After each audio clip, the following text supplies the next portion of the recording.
Okay, Assalamualaikum warahmatullahi wabarakatuh. So, petang ni aku nak review counter PNE PCB.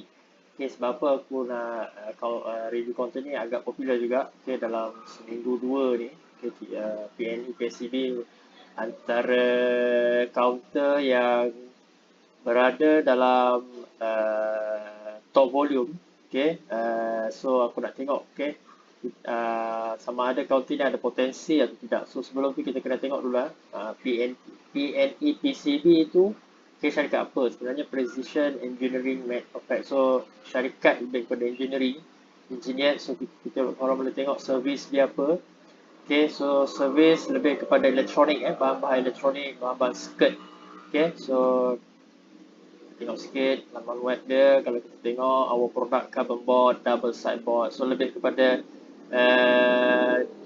board hijau ni. Okay, so aku nak cakap pun tak pandai sangat tentang engineering ni. Okay, so lebih kepada teknologi lah.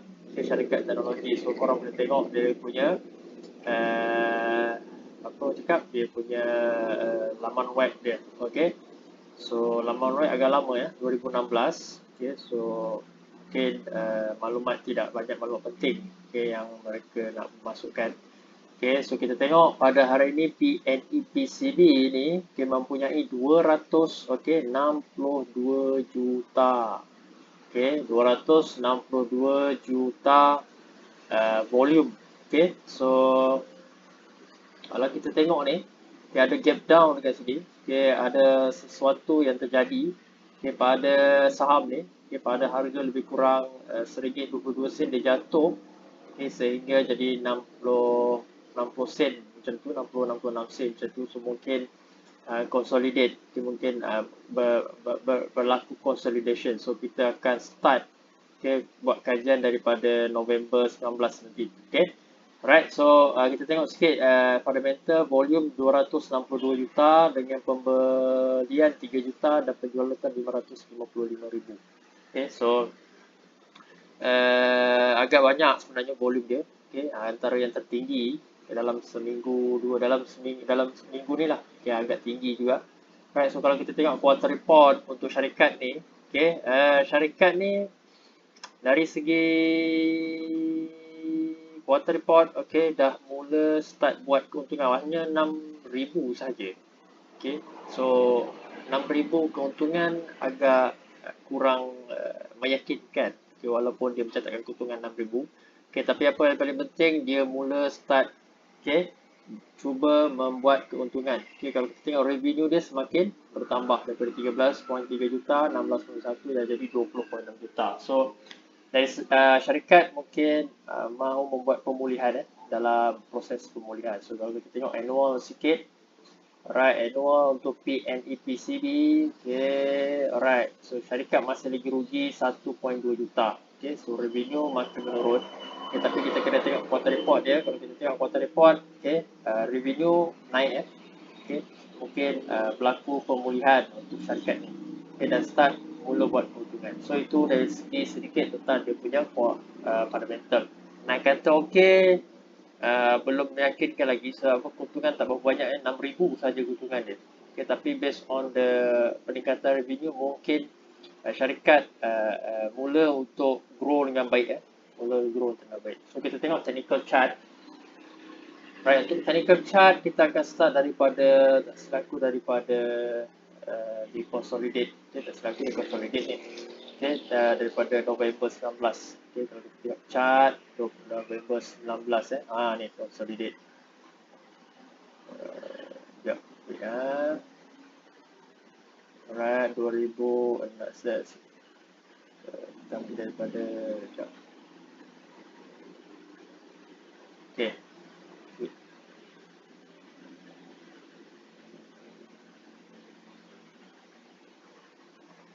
Okay, November 20. Okay, November 20 berlaku subdivision. So bermaksud bahagi dua lah. Okay, subdivision aku tak berapa pandai sangat subdivision ni apa maksud dia. Tapi bagi aku harga saham ni mungkin jadi separuh. Okay, harga saham ni jadi separuh. Okay, mungkin berlaku orang cakap pun take over. Okay, menyebabkan orang yang take over tu tak mahu harga saham ni terlalu tinggi, so dia letak pada harga 60 sen instead of RM20 sen. So kita akan kaji start daripada sini Okay, walaupun tak berapa banyak pattern, so kita akan cuba. Okay, mungkin disebabkan pengambil alihan ni menyebabkan quarter report dia start mula untuk mungkin start mula untuk mencatat keuntungan. Okay, so bonus, ada bonus issue lagi. Okay, so mungkin pemberian bonus. Okay, so mungkin pemberian bonus menyebabkan harga saham ni jatuh. Okay, ataupun dia consolidate. Okay, dia subdivision menjadi dua, bahagi dua. Okay, separuh daripada harga asal dia, daripada RM1.2 jadi 60 sen. So kita tengok sikit pattern, walaupun tak berapa banyak pattern dekat sini, kita nampak sangat pattern dia. Right, apa yang menarik, okay, kalau kita boleh tengok secara kasarnya, okay, kalau kita tengok dekat sini, okay, aku tak boleh nak refer sangat kat sini sebab apa, ni jauh sangat. Okay, kalau kita tengok, saya paksa refer dekat sini.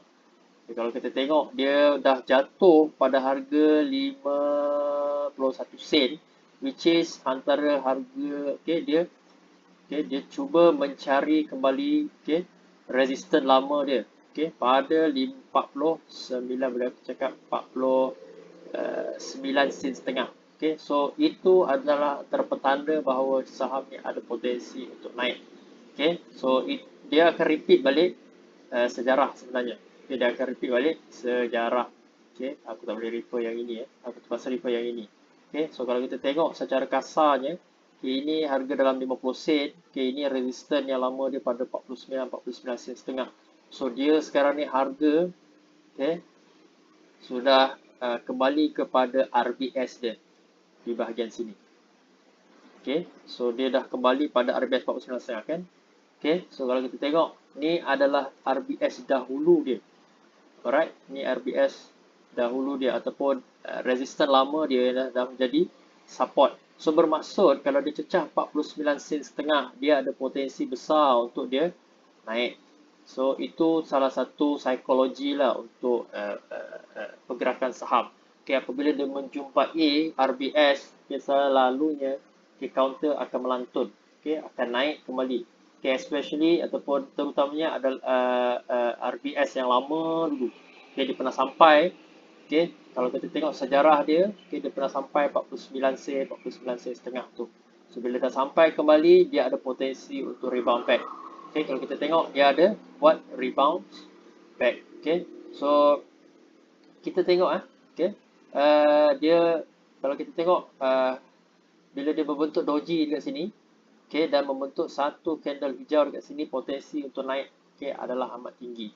Okay, so merah, okay, doji, okay, hijau. Okay, so bermaksud ada dari segi reversal candlestick seperti, okay, abandoned baby. Okay, so bullish abandoned baby. Okay, so ini adalah salah satu bullish yang akan menyebabkan harga saham akan bergerak naik.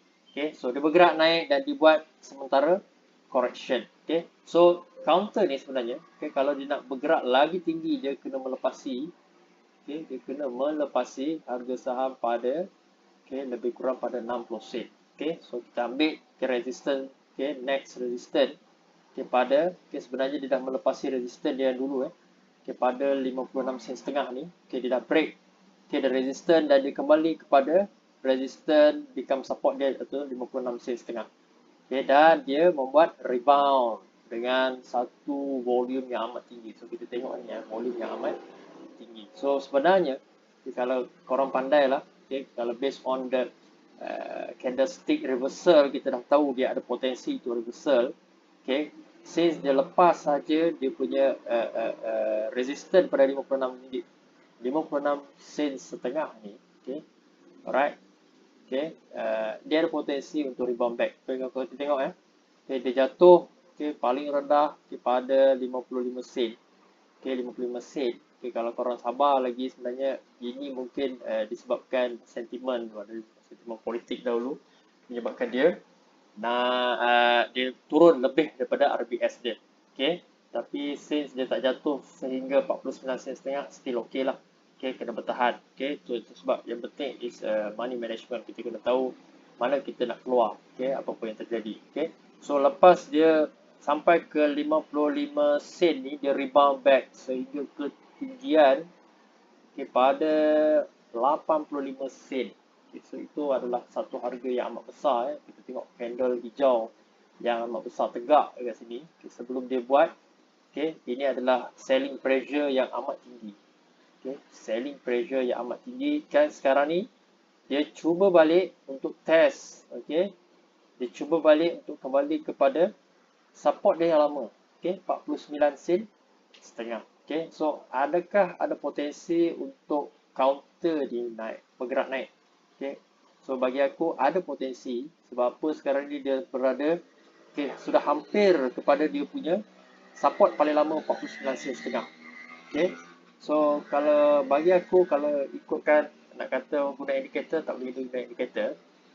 Kalau sebab apa kita tak boleh ambil indikator yang lama-lama dulu kita tak boleh ambil chart yang lalu, kita just based on the pattern and also maybe candlestick reversal or maybe correction, and maybe dia jatuh kepada RBS, so dia rebound back. So itu yang kita boleh cerita lah pasal counter PNB PCB ni. So bila dia sampai kepada 49 sen setengah ni ada potensi untuk dia bergerak naik.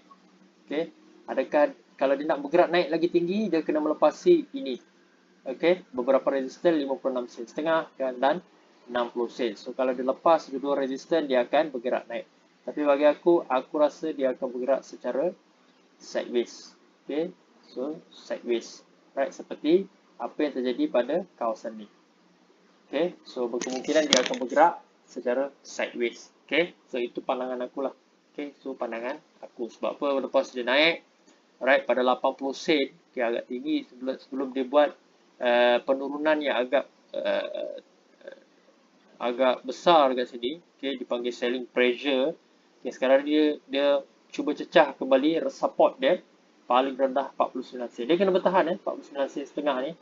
Kalau dia tak bertahan bermaksud dia akan turun lagi rendah. Ada potensi sebenarnya dia turun lagi rendah daripada ni. Ada potensi. So itu saja untuk saham PNE PCB.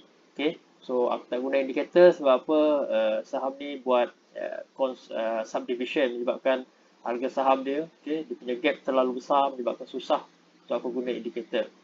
So aku terpaksa guna based on the from start daripada dia subdivision until now. So aku tengok dia punya candlestick pattern dia. Itu saja untuk saham PNE PCB. Assalamualaikum warahmatullahi wabarakatuh.